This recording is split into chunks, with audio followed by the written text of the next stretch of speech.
Mahalaga ang gampanin ng panitikan sa pag-usbong at paglago ng isang bayan. Makikita sa mga salita na iniluluwal ng mga kwentista, makata at mananaysay ng bawat lugar hindi lamang ang mga karanasan, alamat at gunita ng kanilang lahi, kundi at mas lalo na ang kalinangan at kasaysayan ng kanilang mga lipunan. Sa konteksto ng panitikang pambansa, mababanaag na mayaman ang bukal ng lahing Filipino sa mga malaya at mapagpalayang haraya at mga hinagap na palaging nagtutunggalian, nagpapalitan, nag-aambagan at nagpipingkian. At sa buwan ng Abril nitong 2018, ipinagdiwang ng buong bansa ang Pingkian, Pambansang Buwan ng Panitikan ng Pilipinas. Sa pangunguna ng Pambansang Komisyon para sa Kultura at Mga Sining o NCCA, Komisyon sa Wikang Filipino o KWF, at Pambansang Lupon para sa Pagpapaunlad ng Aklat o NBDB. Ipinagdiwang ang Pingkian Buwan ng Panitikan sangayon sa proklamasyon bilang 968 na nilagdaan noong 2015 na itinatakda ang Abril bilang opisyal na buwan ng paggunita. At sa buong kapuluan, lalong pinagliyab ng mga palatuntunan, palihan at mga pagtatanghal ang alab na lumalagablab na dala ng mulat at mapanggulat na mga ulat ng mga Filipinong panulat. Buwan pa lang ng Marso, hitik na at nag-uumpisa ang buwan ng panitikan. At ito ay formal na ipinakilala sa pamamagitan ng isang press conference na ginanap noong 14 ng Marso. Pinamagatan bilang Pingkian o ang pagkikiskisa ng dalawang bato upang makalikha ng apoy, layunin ng selebrasyon na gumawa ng mga espasyo para sa pagpipingkian ng mga kwento, hinagap at diskurso. Ang Pingkian ay Tagalog word na ang ibig sabihin ay ordinarily tagisan, tunggalian. Ngunit tawag din ito sa bato noong wala pang lighter at wala pang electricity. Yung bato na ito na tinatawag na Pingkian ang ginagamit na panglikha ng apoy. Ginanap noong 18 ng Marso sa makahulugang luna ng Luneta sa pusod ng Maynila. Ang konsyerto Pingkian ay tinampukan ng mga pagtatanghal na pinaghalo ang talas, talinghaga, damdamin at diwa ng panitikan sa mga sining, gaya ng pagbigkas ng tula. Nagpapaligsahan pa nga tayo sa pagkilala kung sino ang nagtatag ng ano. Balagtasan. Sa wakas at muli kitang nasilayan, ang kaisa-isang mutyang paraluma. Para saan pa ba ang iyong paglingon kung ika'y nilisan ng iyong kahapon? Pag-arte at ventrolokiya. Nonoy, Tita Oni, sabihin mo, anong grade mo na? Grade 5. Ano gusto mong maging? Grade 6. Hindi yun. Praktikong sining biswal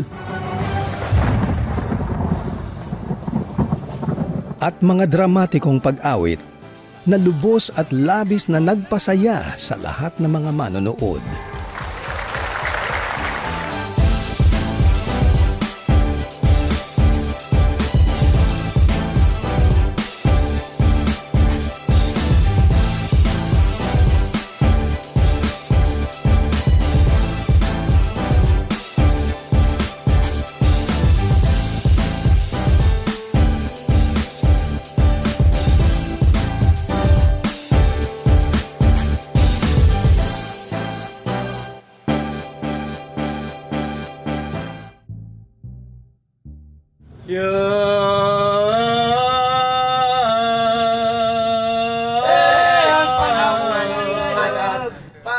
Ginanap naman noong 28 ng Marso, sabay sa pagninilay ng mga tao sa mahal na araw, ang Pabasa, himig ng kultura sa Semana Santa, na inilunsad sa isa sa mga pinaka-historical na kanlungan ng Kristyanismo sa bansa, ang Baraswain Church sa Malolos, Bulacan. Sa himig ng mga mamamayan mula Iloilo, Bicol, Marinduque, Pampanga at Bulacan, isinabuhay ng pasyon bilang isang pabigkas na panitikan ang buhay, kahirapan, kamatayan at muling pagkabuhay ni Hesukristo. Bali itong proyekto na ito na pabasa, Himig ng Kultura sa Semana Santa, ay pagtatangkang ibalik ang kamalayan ng mga Pilipino sa kultura ng pabasa sa Semana Santa. Kasi itong pabasa ngayon natin ay unti-unting nawawala sa kamalayan ng mga Pilipino, lalo na sa mga kabataan.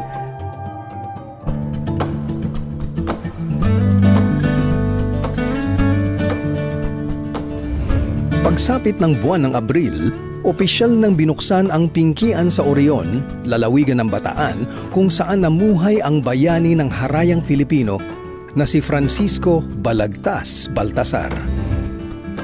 Mula sa simbahan ng San Miguel sa parehong sitio, ipinarada ang simbolikal na labi. At sa pangunguna ng tagapangulo ng NCCA at KWF na si Pambansang Alagad ng Sining para sa Panitikan Virgilio S. Almario, ay inilagak ito pabalik sa monumento sa galak naman ng mga nakapanood. Sinasagisag ng seremonya ang pagdiriwang sa 230 kaarawan ng kapanganakan ni Balagtas at ang opisyal na pagsisimula sa bansa ng masikhay, masigla at masigabong pagpipingkian. Ginanap sa mababang paaralan ng Orion noong 2 hanggang 4 ng Abril ang Pambansang Kampong Balagtas. Inabangan ng mga delegadong mag-aaral mula sa iba't ibang panig ng bansa ang komperensyang kinapalooban ng mga sesyong plenaryo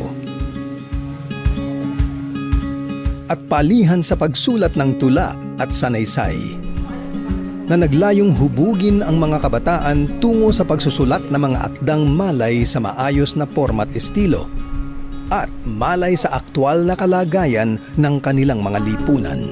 Tandaan nyo, bilang manunula, ang hinahanap namin sa inyo, una, maging mapagmasid, mapaghanap ng informasyon na tama, at the same time, maging conscious sa ating sariling literature. Doon lamang kayo pwedeng mag-function bilang mga tagapagmana sa Balagtas.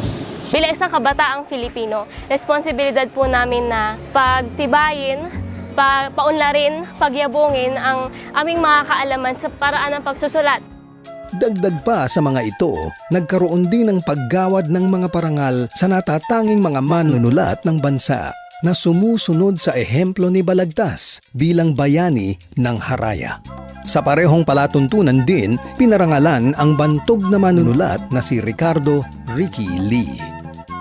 Tinanggap niya ang dangal ni Balagtas bilang pagkilala sa pagbubukas ng kanyang panulat sa pandama ng mga mamamayan sa salaysay at saysay ng pagiging Filipino.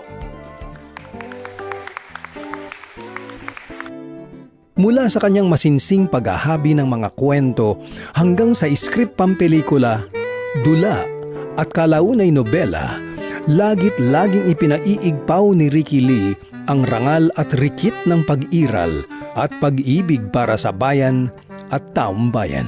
Sana magbasa tayo ng magbasa ng panitikang Pilipino. Dapat ilapit natin sa kanya, dalhin natin sa kanila ang mga akdang dapat nilang basahin sa pinakamababang halaga at sa pinakamadaling paraan.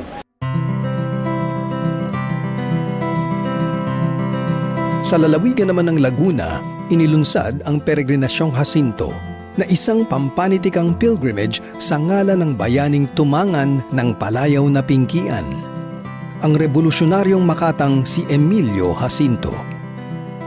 Isinagawa sa Magdalena, Laguna na lugar at lunan ng kamatayan ng nasabing bayani, sinasagisag ng pagdiriwang na kinapabilangan ng pagtatanghal ng kanyang naging buhay ang paggunita sa aspeto ng isang Makata bilang mandirigma.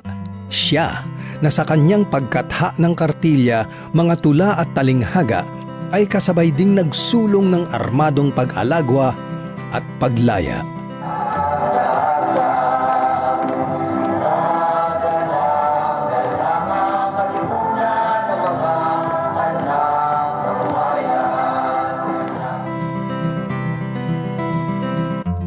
Sa pangunguna ng guro at makatang si Michael Coroza, isinagawa ang pingkian sa pagpapaningas ng huwarang pagkatao at pagka-Filipino na tumalakay sa wika, kasaysayan at panitikan sa konteksto ng huwarang si Emilio Jacinto.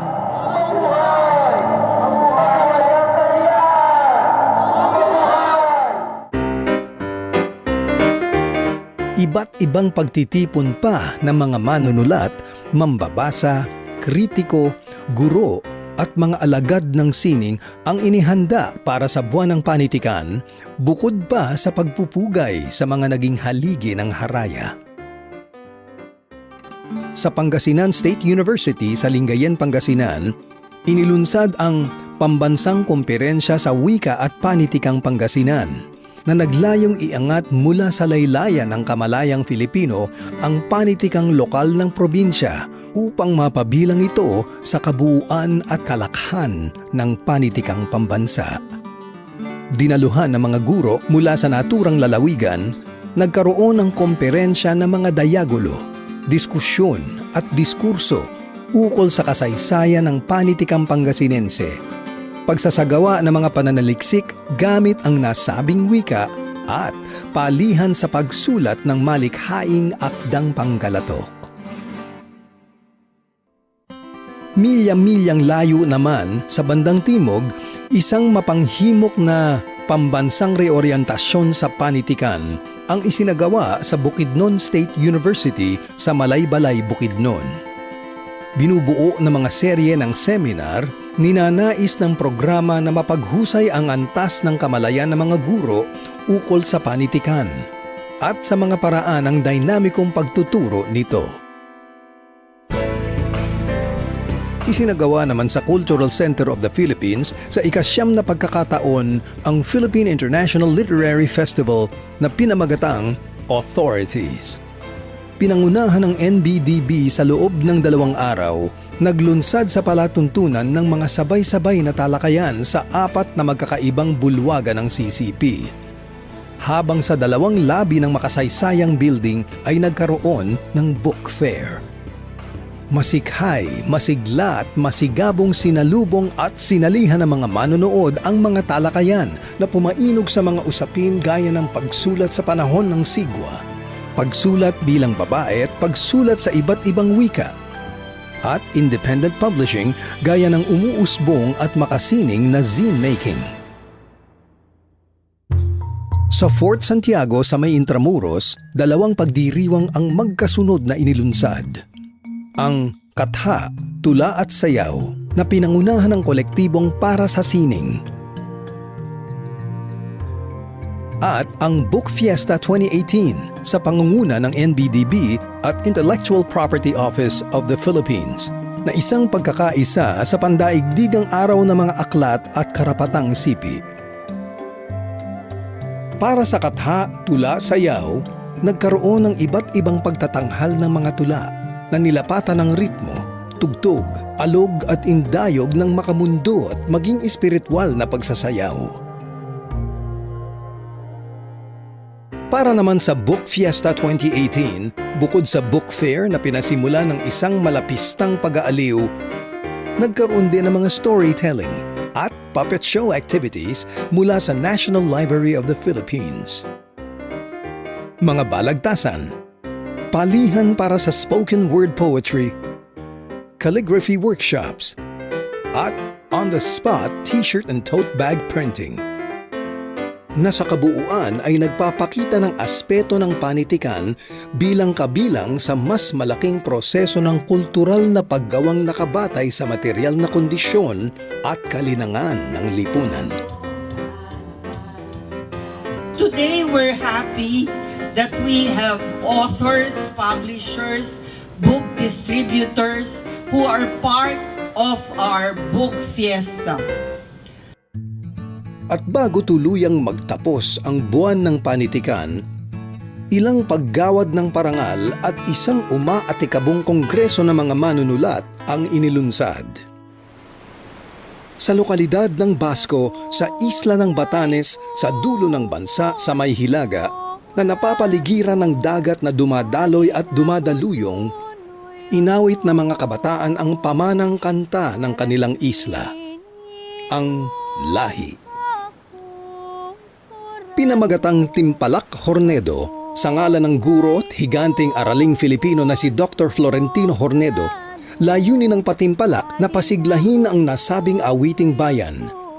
Nang sa gayon ay maipasa at mapangalagaan ito para sa lipi at mga susunod na salinlahi.